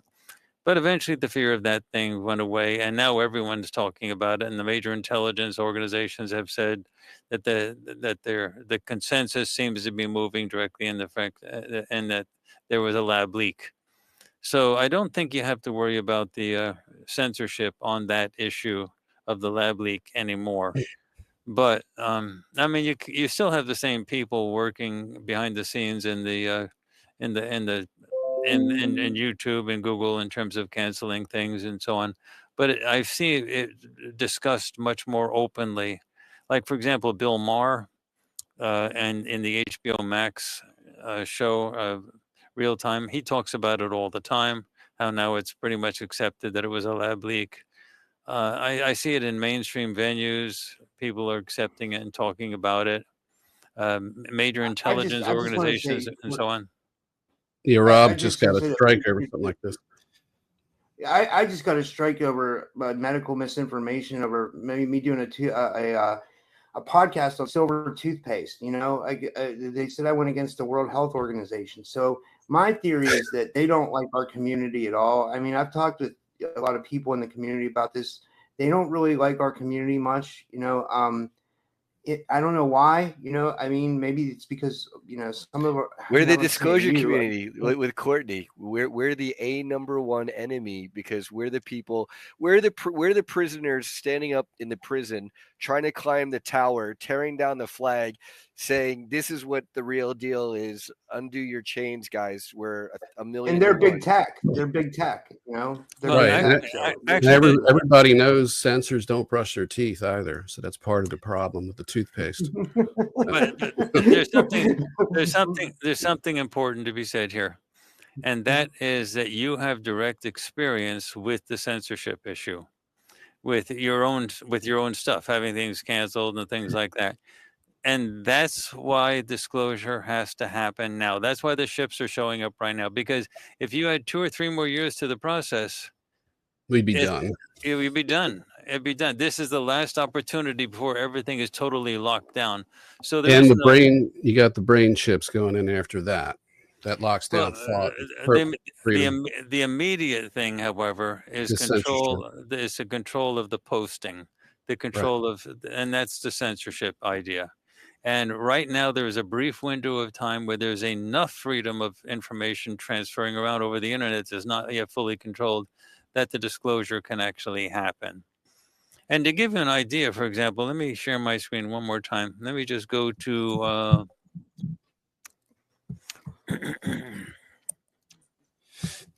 let me know when you're going to add it, because it's going to pop up at the bottom of the screen. I got to be, Okay, so here you should be seeing BBC. Is that right? I'm going to add it right now. It should be adding. Yes, we can see it. Yes, we can. Okay. Look at the far right. What we know about the mysterious drones buzzing over New Jersey. Of course, they're buzzing over the whole world, but it's a mainstream. This is BBC. It's a mainstream topic. They're being forced to try to get ahead of the narrative by putting their lame little picture of drones buzzing over just New Jersey. They have to get ahead of it. The point is, in the last week, they've had a front page story about this every single day, and similar with the CNN, they've been having stories about it. I just checked with CNN just a little before that, and so they didn't have one actually right this very second, but they did earlier in the day. So, but BBC has been nonstop. They have something, and if you go to News Nation on YouTube, you'll see something about it, or The Hill on YouTube. But News Nation has been really great.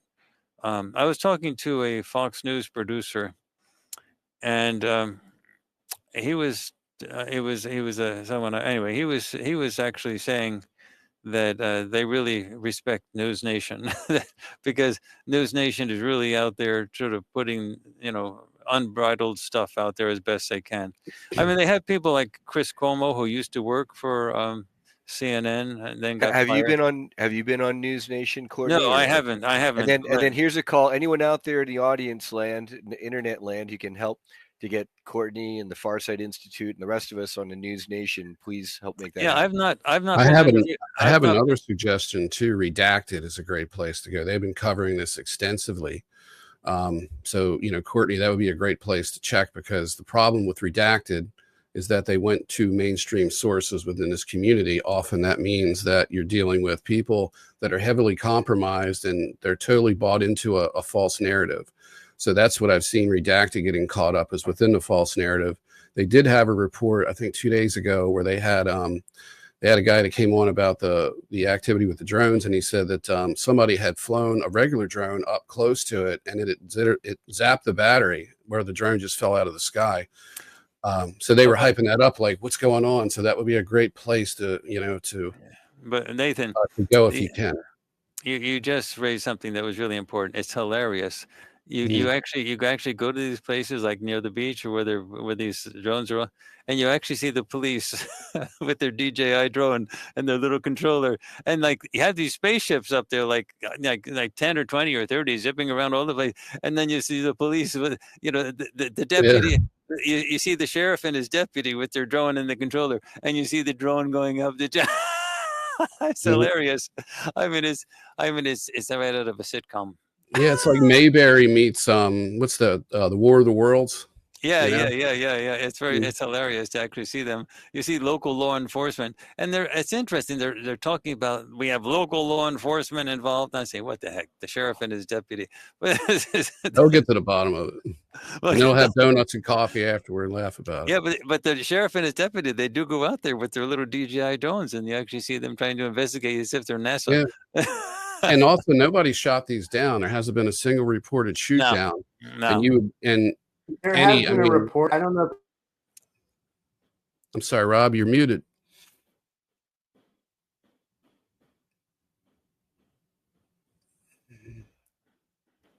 He's in a time bubble right now. You're still muted, Rob.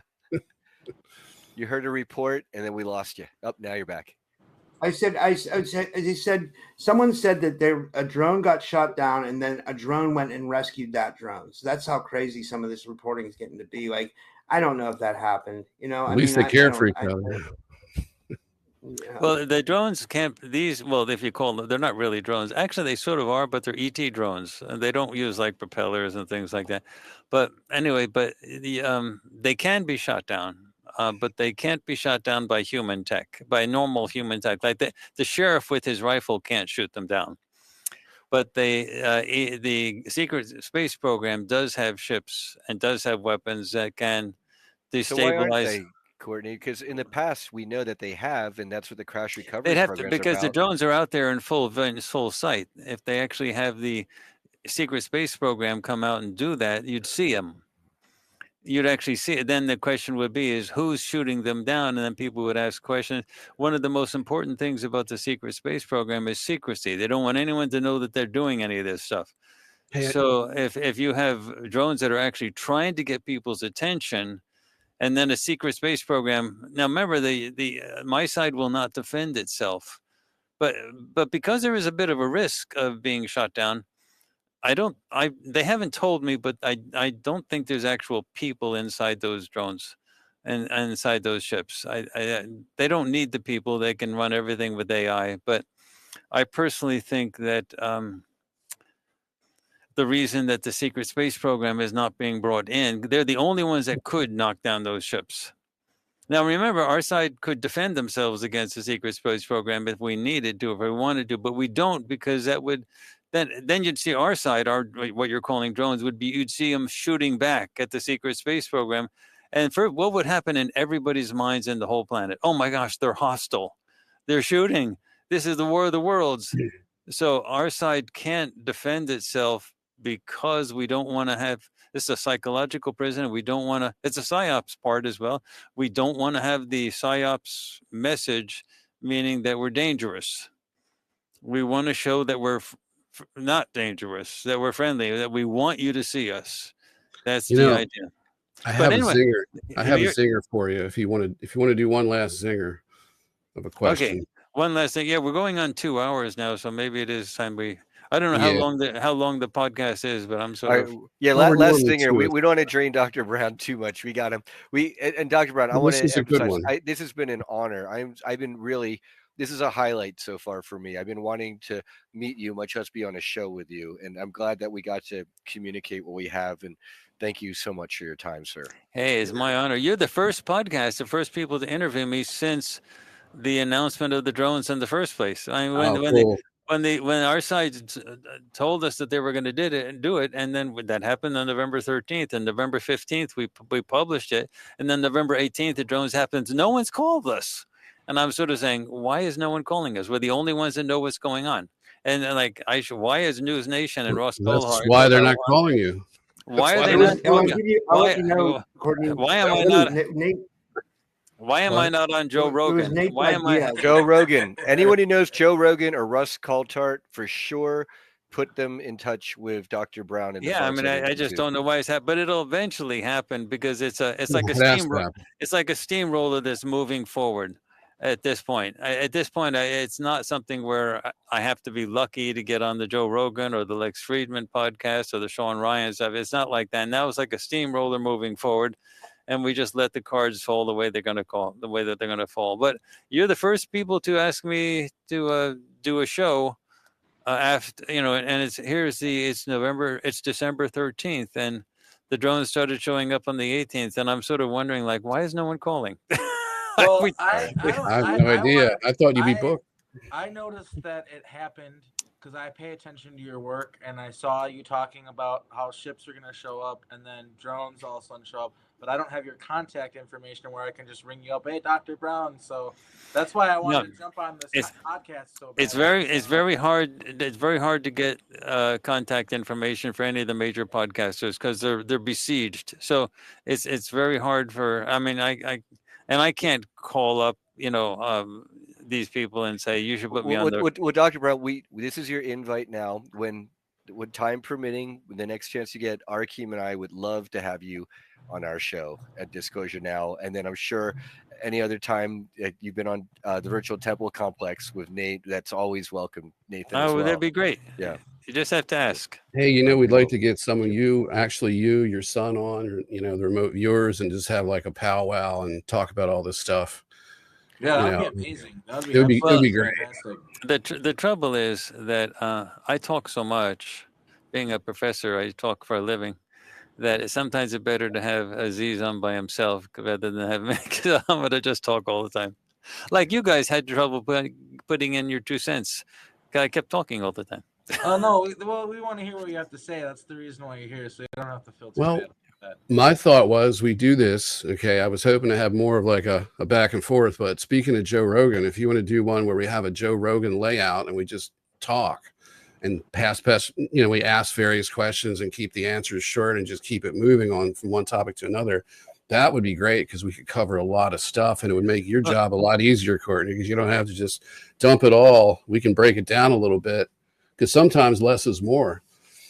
Yeah, but actually you guys have done a pretty good job. You've been going on for 2 hours and you've been asking great questions and you've been keeping things sort of rolling and keeping me on my toes. So this you've been doing. I think it doesn't really matter the venue in terms of the style of the interviewing. What matters is the intelligence of the people you're talking with, and you guys have been great.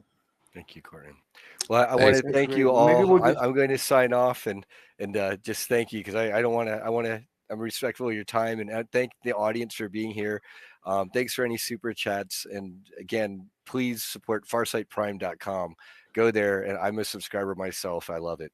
Thank you. I am too. By the way, we have a lot of things coming out on farsightprime.com. One of the things is we have so many projects and when people go to farsightprime.com, they're sort of overwhelmed with, it's like going to Netflix. What movie do you see? And it's sort of like, how do you do that?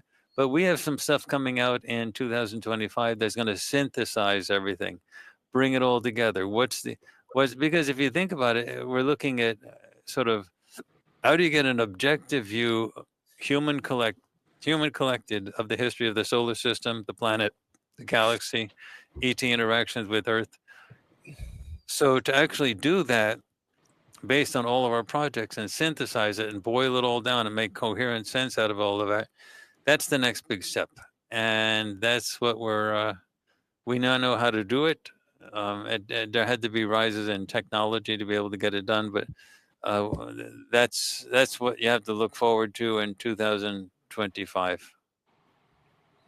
Wow. Well, thank you everybody for being here. Nate and Arkheim, do you guys want to tell people where they can find you real quick before we finish up? And thanks, guys. We have our regular website of Farsight, FARSIGHT.org, and then all of our projects, and there's lots of stuff on that.